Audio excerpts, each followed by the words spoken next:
नमस्कार और साक्षी news network पर आप सभी का स्वागत है।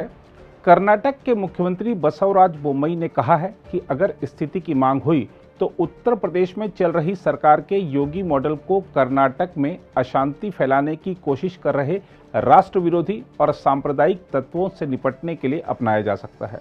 बोम्मई ने गुरुवार को मुख्यमंत्री के तौर पर 1 साल का कार्यकाल पूरा किया। इस मौके पर उन्होंने अपनी सरकार के 100 में 100 अंक भी दिए।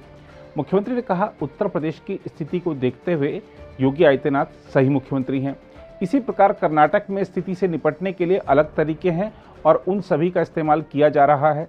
उन्होंने कहा कि अगर स्थिति की मांग होगी तो कर्नाटक में भी सरकार के योगी मॉडल को अपनाया जाएगा। गौरतलब है कि दक्षिण कन्नड़ जिले में भारतीय जनता युवा मोर्चा के एक सदस्य की हत्या के बाद भारतीय जनता पार्टी और संघ परिवार के कुछ घटकों द्वारा कर्नाटक में सरकार का योगी मॉडल लागू करने की मांग की जा रही है।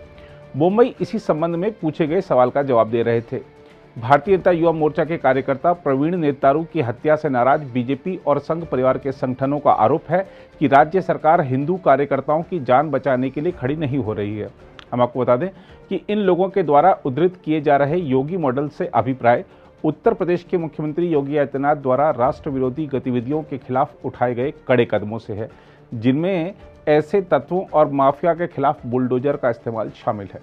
दक्षिण कन्नड़ जिले में पार्टी कार्यकर्ता की हत्या के मद्देनजर बोम्मई ने उनकी सरकार के 1 साल और भाजपा शासन के 3 साल पूरे होने के उपलक्ष्य में आयोजित कार्यक्रम को रद्द कर दिया है। इसके तहत जनोत्सव नाम से दोडबल्लापुर में एक विशाल रैली का आयोजन होना था, जिसे बीजेपी के राष्ट्रीय अध्यक्ष जेपी नड्डा संबोधित करने वाले थे। गौरतलब है कि जिला भाजपा युवा मोर्चा समिति के सदस्य प्रवीण नेतारू की मंगलवार रात को दक्षिण कन्नड़ जिले के बेल्लारे में हत्या कर दी गई थी।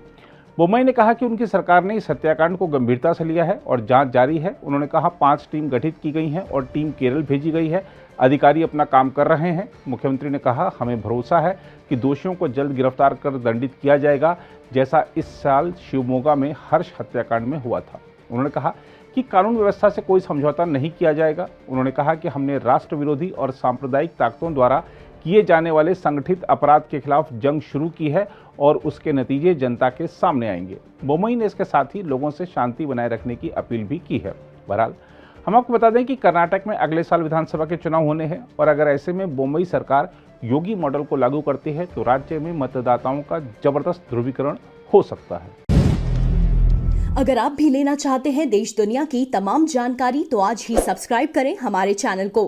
साथ ही नीचे दिए बेल आइकन को जरूर दबाएं ताकि हर अपडेट आप तक पहुंच सके।